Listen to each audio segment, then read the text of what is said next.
तो परिवर्तन आधारशिला चैनल पर आपका एक बार फिर स्वागत है फ्रेंड्स। हम एनसीईआरटी क्लास 7 की सीरीज स्टार्ट की है। क्लास 6 की हम पहले ही कवर कर चुके हैं। अगर आपने वीडियो नहीं देखी है तो प्लीज़ चैनल पर जाकर एक बार वीडियो को ज़रूर देखें। और आज हम चैप्टर 2 को कवर करेंगे, नए राजा और उनके राज्य। फ्रेंड्स, ये सीरीज़ सभी हिस्ट्री से रिलेटेड एग्ज़ाम जैसे LT ग्रेड, TGT, PGT और अदर एग्ज़ाम UPPSC, इधर सभी एग्ज़ाम के लिए बहुत ज़्यादा इम्पोर्टेंट है, तो वीडियो को लास्ट तक ज़रूर देखें। चलिए स्टार्ट करते हैं, नए राजा और उनके राज्य।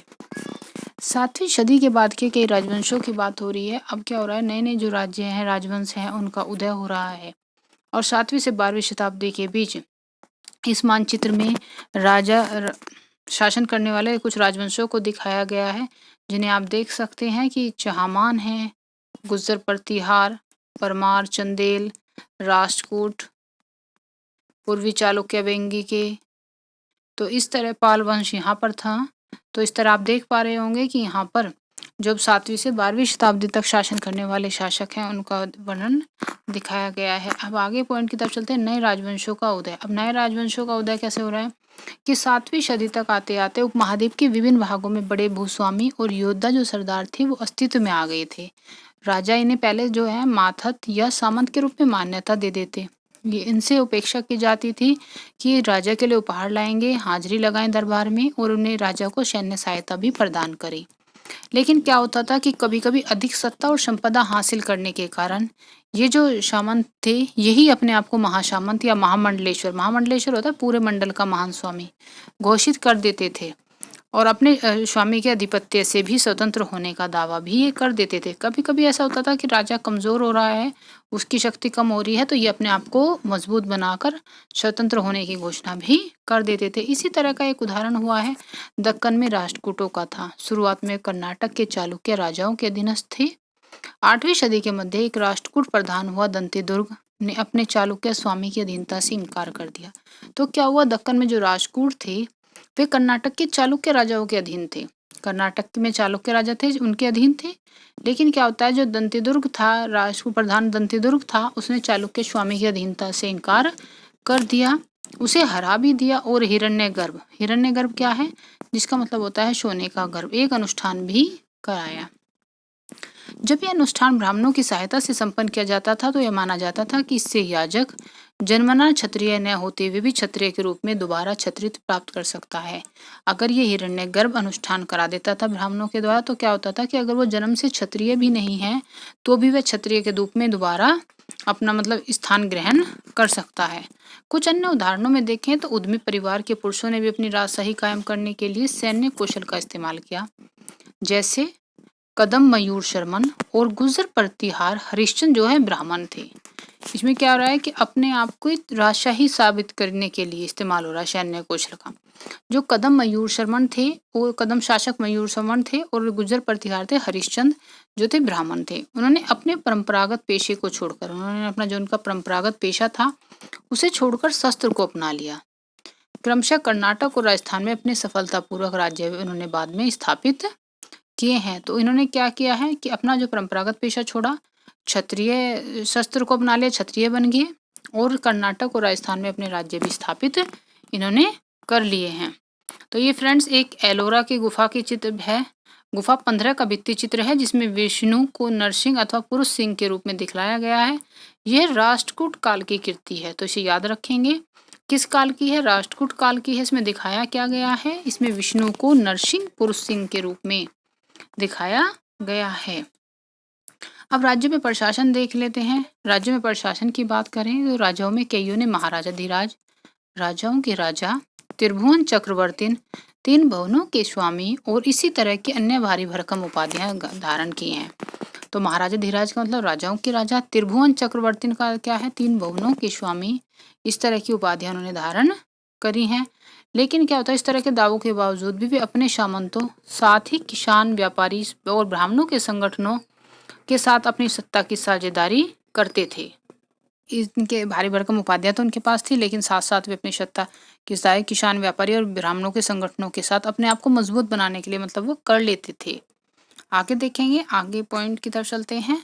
और जो कर हैं वो क्या है, वो किसानों, पशुपालकों, कारीगरों से इकट्ठे संसाधन होते थे। कभी इन्हें उत्पादों का एक हिस्सा त्यागने के लिए मनाया या बाध्य किया जा सकता था। इन्हें लगान मानकर इनसे कर वसूला जाता था, क्योंकि प्राप्त करने वाले भूस्वामी होने का दावा करते थे, और राजस्व व्यापारियों से भी लिया जाता था। अब 4 शो कर ये दिए गए हैं कि तमिलनाडु में शासन करने वाले चोल वंश से विभिन्न किस्म के करों के लिए 400 से ज्यादा सूचक शब्द मिले हैं। तो 400 से ज्यादा सूचक शब्दों का इस्तेमाल हुआ है करों के लिए तमिलनाडु में शासन करने वाले चोल वंश के अंतर्गत।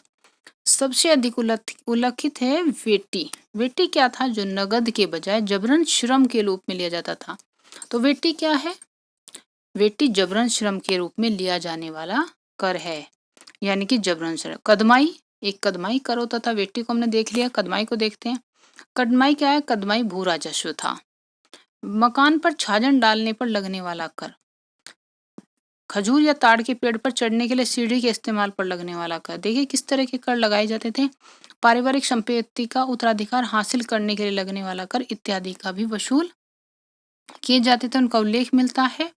अब ये संसाधन जो थे, जो राजा को भार में मिलते थे, तो ये राजा की व्यवस्था का वित्तीय आधार बनते थे। मंदिर और दुर्गों का इस्तेमाल में भी होने लगा, युद्धों के लड़ने में इस्तेमाल होते थे, और जो लूट की शक्ल में धन मिलने की और जमीन और व्यापारिक मार्गों के प्रयोग की संभावनाएं बनती थी। क्या होगा कि धन से ही सारी चीजें राजा की पूरी होती थी। राजस्व वसूली के लिए पदाधिकारियों की नियुक्ति प्रभावशाली परिवारों के बीच से करते थे, और प्राय वंशानुगत होती थी, मतलब पिता के बाद उसके पुत्र को ही उस पद पर रख लिया जाता था। सेना में भी ऐसा ही होता था, कई बार राजा के निकट संबंधी ही इन ओहदों पर होते थे। प्रशस्तियां और भूमि अनुदान की बात करें। प्रशस्तियां ऐसे ब्यौरे होते हैं जो शब्दशः सत्य नहीं भी हो सकते। प्रशस्तियां क्या हैं? प्रशस्तियां होते हैं किसी की प्रशंसा में लिखे जाने के लिए। तो अगर किसी की प्रशंसा में लिखी जाएगी तो हो सकता है वो व्यक्ति उसका बिल्कुल खास रहा हो। कोई कवि रहता है तो वो जब राजा के संरक्षण में काम करेगा तो वो क्या करेगा, वो अच्छी बातें ही राजा के बारे में लिखेगा, क्योंकि हो सकता है अगर उसने गलत बातें उसमें लिखी तो राजा उसे दंड दे, उसे राजमहल से बाहर निकाल दे। तो क्या होता था, इन्होंने कहा कि शब्दन से सत्य नहीं हो सकते, क्योंकि ये परिस्थितियां हमें बताती हैं कि शासक खुद को कैसा दर्शाना चाहते थे, वे अपने आप को दिखाना कैसा चाहते थे। मिसाल के लिए शूरवीर, विजय योद्धा के रूप में ये विद्वान ब्राह्मणों द्वारा रची गई, जो अक्सर प्रशासन में मदद करते थे। नागभट्ट की उपलब्धियां देखते हैं। नागभट्ट की उपलब्धियों के बारे में हमने जो पिछले में समुद्रगुप्त की प्रयाग प्रशस्ति के बारे में पढ़ा था, हरिसेन की जो थी। और बाणभट्ट ये था संस्कृत में लिखी गई ग्वालियर मध्य प्रदेश में पाई गई एक प्रशस्ति। प्रतिहार नरेश नागभट्ट के कामों का वर्णन इस प्रकार किया गया। कहाँ मिली है? संस्कृत में लिखी है, ग्वालियर मध्य प्रदेश से मिली है किसकी? प्रतिहार नरेश नागभट्ट की। आंध्र, सैंधव, सिंध, विदर्भ है महाराष्ट्र का एक हिस्सा, कलिंग उड़ीसा का एक हिस्सा कि राजा उनके आगे तभी धरीशायी हो गए जब वे राजकुमार थे। तो ये नागभट्ट की प्रशस्ति में लिखा हुआ है। उन्होंने कन्नौज के साथ चक्रयुद्ध को विजित किया।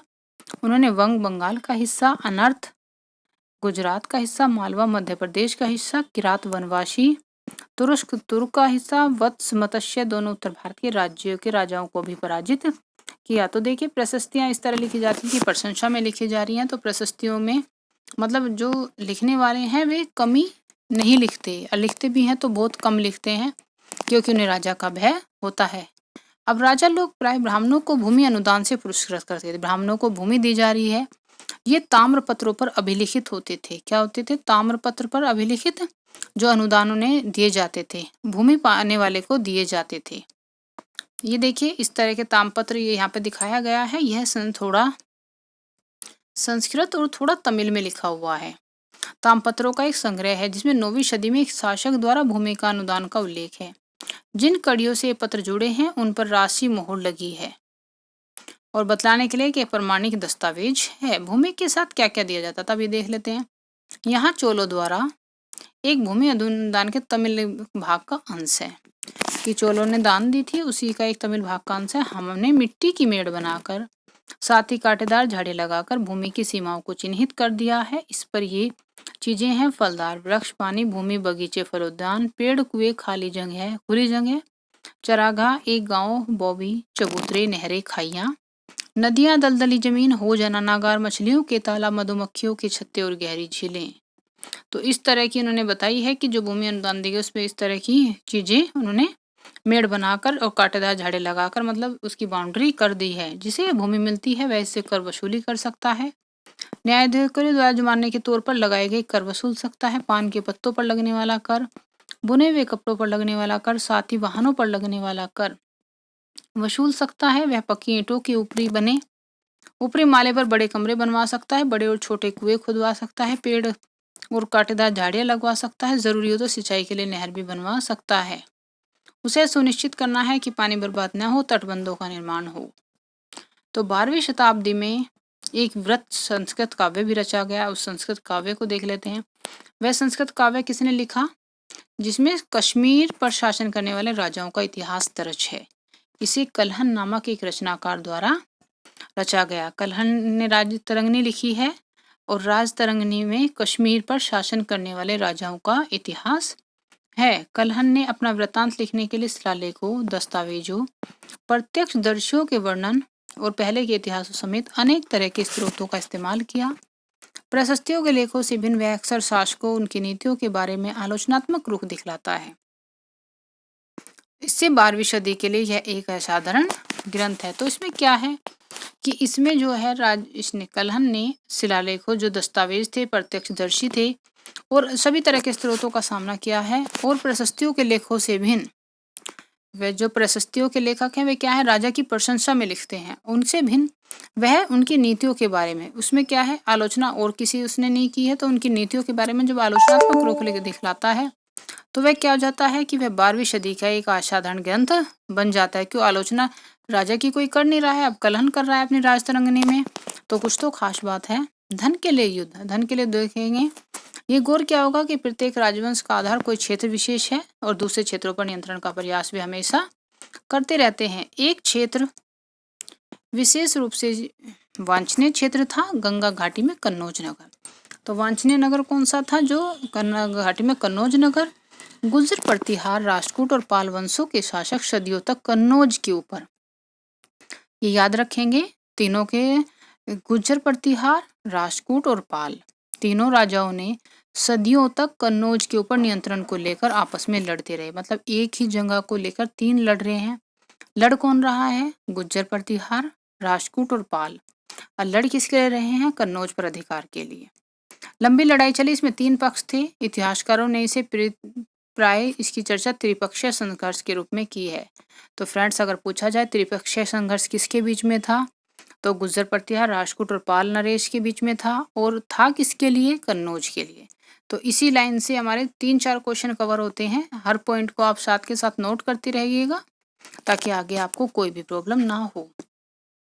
अब शासकों ने बड़े मंदिरों का निर्माण करवाकर अपनी सत्ता और संसाधनों का प्रदर्शन भी प्रारंभ कर दिया था। जब वे एक दूसरे पर राज्य पर आक्रमण करते तो मंदिरों को भी अपना निशाना बनाते, जो कभी कभी बहुत अधिक संपन्न होते थे।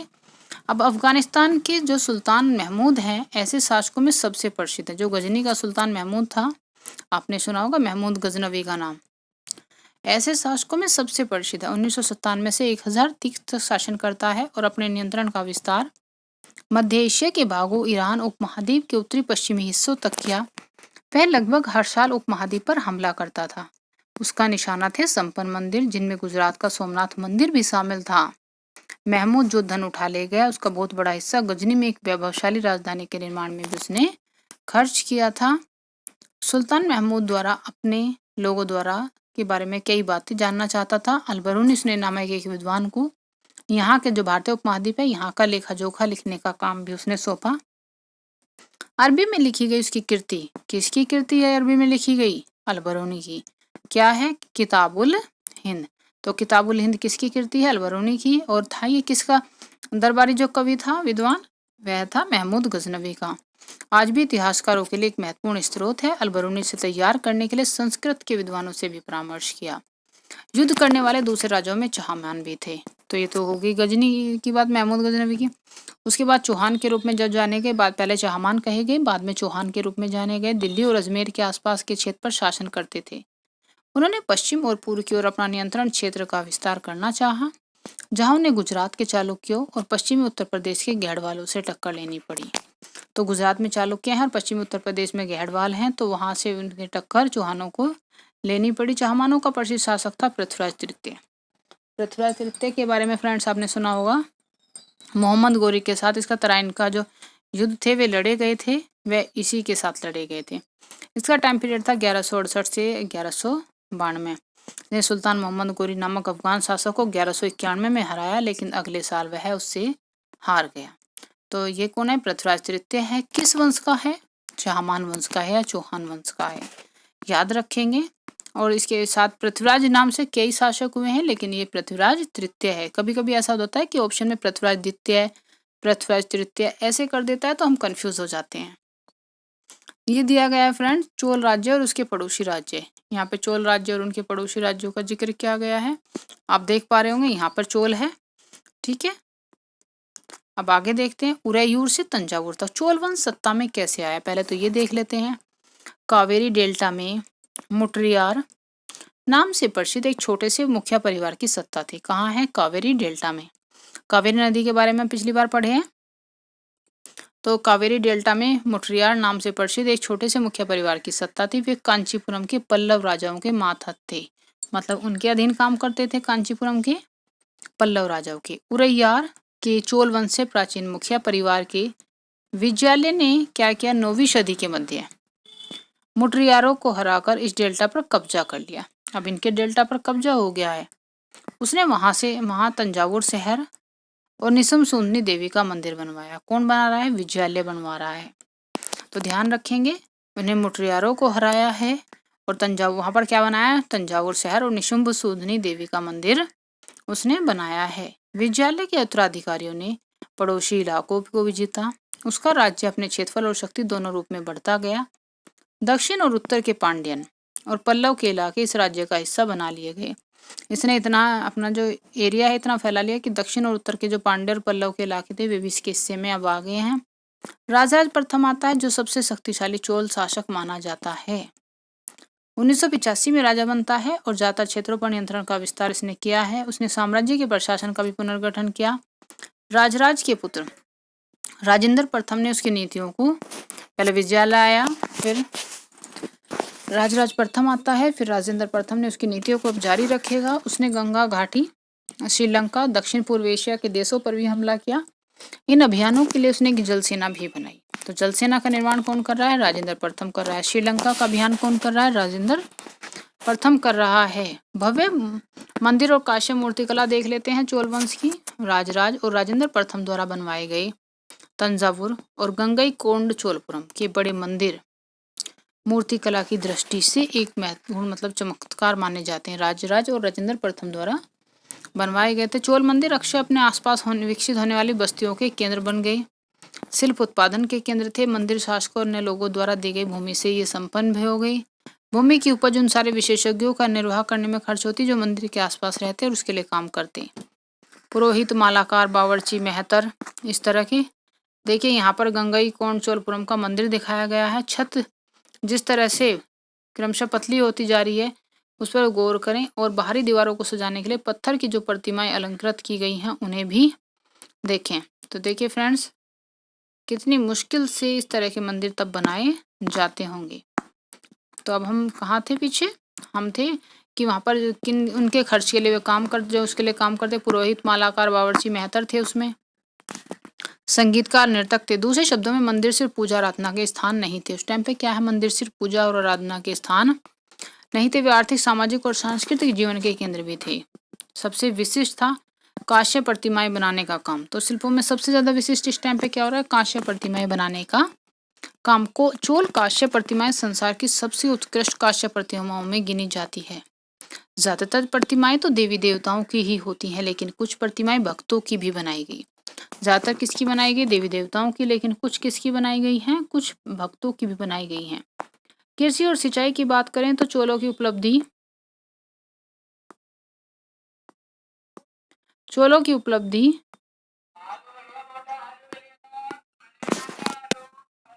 संभव हो पाए हैं और कृषि में विकास होने से ही चोलों की उपलब्धियां फेमस हुई हैं। तो इससे कावेरी नदी को देख लेते हैं। कावेरी नदी बंगाल के खाड़ी में मिलने से पहले कई छोटी छोटी शाखाओं में बढ़ जाती है। ये शाखाएं बार बार पानी उलीचती हैं ये जो जिसके किनारे जो पर जमीन है मिट्टी जो है उपजाऊ बन जाती है। शाखाओं का पानी कृषि विशेषतः चावल की खेती के लिए आवश्यक आर्द्रता भी मुहैया कराता है। हालांकि तमिलनाडु के दूसरे हिस्सों में कृषि पहले से ही विकसित हो चुकी थी, पर 5वीं और 6वीं की सदी में आकर बड़े पैमाने पर यहाँ पर खेती की शुरुआत हो जाती है तमिलनाडु के बाकी हिस्सों में। कुछ इलाकों में जंगलों को साफ किया जाना था, कुछ इलाकों में जमीन को समतल किया जाना था। डेल्टा क्षेत्र में बाढ़ को रोकने के लिए तटबंध बनाए जाने थे। पानी को खेतों तक ले जाने के लिए नहरों का निर्माण हुआ था। कई क्षेत्रों में एक साल में 2-2 फसलें भी उगाई जाती थी। तो फ्रेंड देखिए, ये एक चोल कांस्य प्रतिमा है, आप देख पा रहे होंगे। इसे देखिए कितनी सावधानी से अलंकृत किया गया है, और ऐसी प्रतिमाएं ध्यान ये किस तरह बनाई जाती होंगी। ये 9वीं शताब्दी के है। तमिलनाडु का एक जलद्वार है। होजसी नदी की शाखाओं में पानी के प्रवाह को इसके जरिए नियंत्रित किया जाता था। इस पानी से खेत सींचे जाते थे।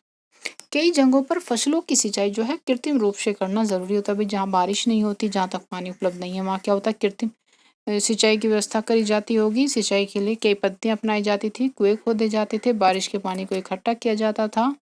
विशाल सरोवर बनाए गए। सिंचाई के काम में योजना की जरूरत होती थी, जैसे श्रम संसाधनों को व्यवस्थित करना, कामों की देखरेख करना, यह तय करना कि पानी का बंटवारा कैसे किया जाए। तो सिंचाई के लिए भी पूरी व्यवस्था से काम किया जाता था, और गांव में रहने वाले लोग भी इसमें सक्रिय रूप से दिलचस्पी इन्होंने दिखाई थी। अब देख लेते हैं साम्राज्य का प्रशासन। यहाँ पर साम्राज्य किस प्रकार संगठित था। किसानों की जो बस्तियां थी, किसानों की बस्तियां जो उर कहलाती थी। किसानों की बस्तियों को क्या कहा गया है, किसानों की बस्तियां उर कहलाती थी। सिंचित खेती के साथ साथ बहुत समृद्ध हो गई। सिंचित खेती के साथ क्या हो गई है, बहुत समृद्ध हो गई हैं। इस तरह के गांवों के समूह को नाडु कहा जा रहा है। देखिए फ्रेंड्स, किसानों की बस्तियां उर कहला रही हैं, और इस तरह के गांवों के जो समूह हैं, गांवों के समूह को क्या कहा जा रहा है, नाडु कहा जा रहा है।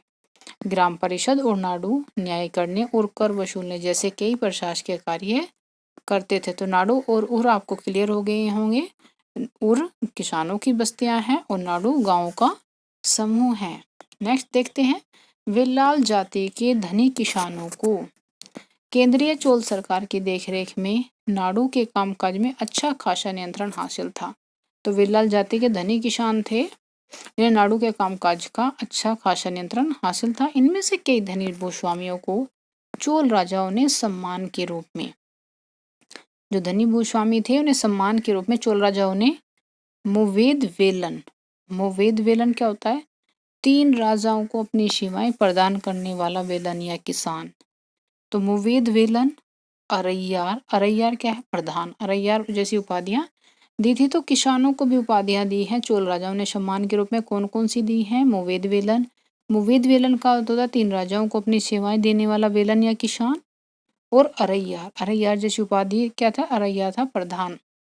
उन्हें केंद्र में महत्वपूर्ण राज्य के पद भी सौंप दिए। अब भूमि के प्रकार देख लेते हैं। भूमि के प्रकार, जो भूमि की विभिन्न कोटियां चोल अभिलेखों में मिलती हैं, ये चोल अभिलेखों का ही विवरण है। वेलन वगाई क्या था कि गैर ब्राह्मण किसान स्वामी की भूमि, जो ब्राह्मण नहीं है उस किसान की भूमि वेलन वगाई थे।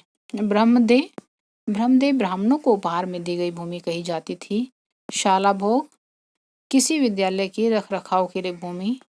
देवदान, तिरुनमटुकनी मंदिर को उपहार में दी गई भूमि देवदान या मटुकनी कहलाती थी। पल्लीचदम, जैन संस्थानों को दान दी गई भूमि। तो देखिए फ्रेंड्स, ये 5 पॉइंट हैं, इन्हें आप बिल्कुल अच्छे से याद कीजिए। वेलन वगाई गैर ब्राह्मण किसान की भूमि होती थी। ब्रह्मदेव ब्राह्मणों को उपहार दी गई भूमि होती थी। शाला भोग किसी विद्यालय के रखरखाव के लिए भूमि होती थी। देवदान या तिरुनमटुकनी मंदिर को उपहार में दी गई भूमि होती थी। पल्लीचदम जैन संस्थानों को दी गई भूमि होती थी। तो ये फ्रेंड्स आपको क्लियर हो गया होगा। आगे देखते हैं, ब्राह्मणों को समय समय पर भूमि अनुदान ब्रह्मदेव प्राप्त हुआ। कावेरी घाटी और दक्षिण भारत के हिस्सों में ढेरों ब्राह्मण बस्तियां अस्तित्व में आती हैं। प्रत्येक ब्रह्मदेव क्या है, ब्राह्मणों को दी जाने वाली भूमि की देखरेख प्रमुख ब्राह्मण स्वामियों की एक सभा द्वारा की जाती थी। ये सभाएं कुशलतापूर्वक काम करती। इनके जो निर्णय है शिलालेखों में प्राय मंदिर पत्थरों की दीवारों पर ब्यौरेवार दर्ज किए जाते। नगरम, अब देखते हैं किसे, नगरम को। नगरम क्या है, नगरम व्यापारियों का संघ है। तो नगरम के नाम से ज्ञात व्यापारियों के संघ भी अक्सर शहरों में प्रशासनिक कार्य संपादित करते थे। तो नगरम व्यापारियों का संघ।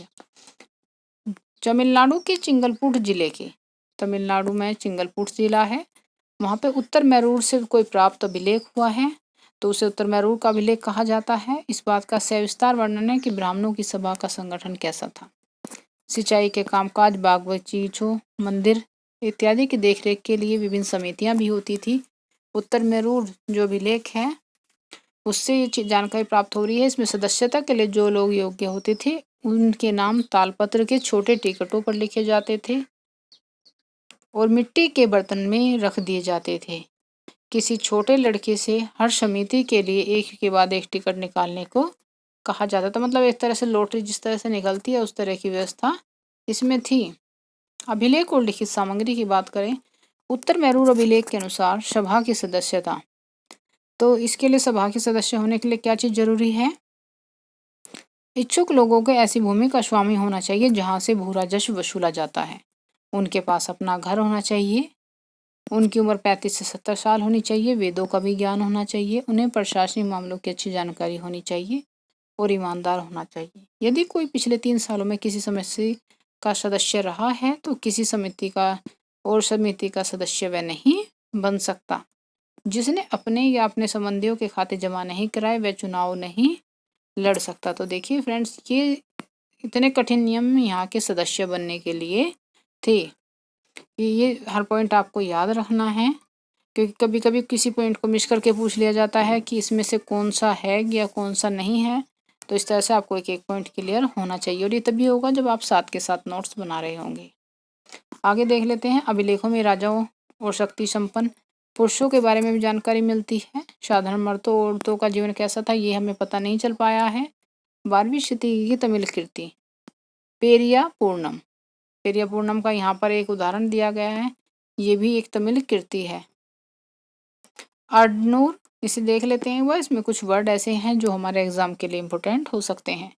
अडनूर की सरहदों पर फूस की पुरानी छाजनों वाली छोटी छोटी झोपड़ियों से अटा पड़ा पुलाया। पुलाया क्या है? एक ऐसा समूह जिसे ब्राह्मण और बेलाल प्रतिष्ठित समाज के भार मानते हैं। मतलब पुलाया एक अछूत वर्ड के यूज हुआ है। लोगों का एक छोटा सा पुरवा था जिसमें ओछे किस्म के पेशों में लगे खेतीहर मजदूर रहते थे। चमड़े की पट्टियों से घिरे हुए झोपड़ियों के हाथों में छोटे छोटे मुर्गियों के झुंडों में घूमते फिरते थे। गहरे रंग के बच्चे जो काले लोहे के कंगन पहने हुए थे छोटे पिल्लों को उठाए उछलते चल रहे थे। मारूद पेड़ों की छाया में एक मजदूर ने अपने बच्चे को चमड़े की चादर पर सुला दिया। आम के पेड़ भी थे जिनकी शाखाओं पर नगाड़े लटके हुए थे। नारियल के पेड़ों के नीचे जमीन पर बने छोटे गड्ढों में छोटे सिरों वाली कुतियां पिल्लों को दूध पिलाने के लिए लेटी हुई थी। लाल कलगी वाले मुर्गों ने पो फटने से पहले तगड़े पुलेयार, पुलाया का जो पुलाया पीछे हमने वर्ड देखा अछूत के लिए यूज है। पुलेयार पुलाया का बहुवचन है। को 2 दिन के काम पर जाने की हाँक लगाते हुए बांग दे दी। धान कूटती लहरदार बालों वाली पुलाया स्त्री के गाने की आवाज रोजाना कांजी वृक्ष की छाया में फैलती। तो ये यहाँ के अछूत उनके लोगों का थोड़ा सा वर्णन किया गया है कि उनका एरिया कैसा था। ये तांग युग का जो चीन है तांग वंश का, उसका थोड़ा सा विवरण दिया गया है। ये आपके एग्जाम के लिए कोई इम्पोर्टेंट नहीं है। तो हमारा ये चैप्टर आज खत्म हुआ। आपको आज की वीडियो कैसी लगी मुझे कमेंट करके ज़रूर बताएं और आप वीडियो कहाँ से देख रहे हैं मुझे ये भी ज़रूर बताएं। चैनल पर नए हैं तो चैनल को सब्सक्राइब करें, वीडियो को लाइक करें। मिलते हैं नेक्स्ट वीडियो में, तब तक के लिए गुड बाय।